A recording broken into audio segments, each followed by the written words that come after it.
भिवंडी लोकसभा क्षेत्रातील सर्व मतदार बंधू भगिनींना सस्नेह नमस्कार।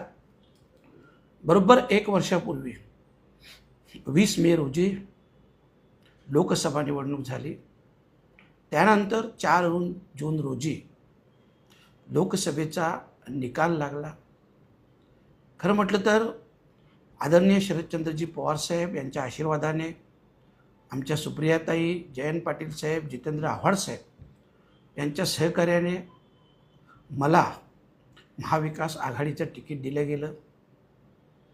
त्यानंतर आदरणीय पवार साहेबांवर विश्वास ठेवून, माझ्यावर विश्वास ठेवून आपण सगळ्यांनी भरघोस असं मतदान केलं आणि एक इतिहास रचला।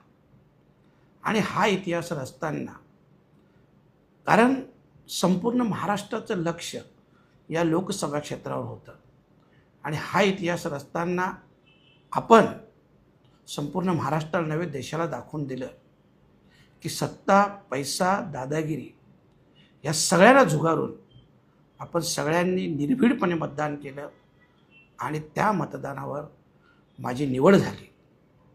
सगळ्यात पहिले तर आपल्या सगळ्यांचे मनापासून खूप खूप आभार व्यक्त करतोय। आभार व्यक्त करताना ही सांगतो की मी आपल्याला दिलेल्या वचनांची मला पूर्ण जाणीव आहे। मी कुठलीही गोष्ट विसरत नाही, विसरलो नाही आणि विसरणारही नाही। त्यामुळं साहजिकच आपल्याला दिलेल्या सगळ्या वचनांची पूर्तता करेन। भले 1 वर्ष खूप काही शिकण्यात गेलं, खूप प्रयत्नही केले। आपण पाहिलं असेल 1 वर्षाच्या कालावधीत आपल्या सगळ्यांच्या सहकार्याने, आशीर्वादाने मी 3 वेळा संसदेत बोललो। हे देखील एक तुमच्या सगळ्यांचं श्रेय आहे आणि म्हणूनच तुमच्या सगळ्या प्रश्नांसाठी मी सदोदित माझी बांधिलकी असेल।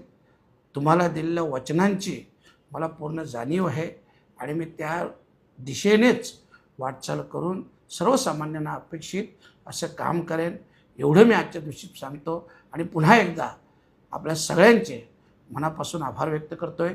धन्यवाद। जय हिंद, जय महाराष्ट्र।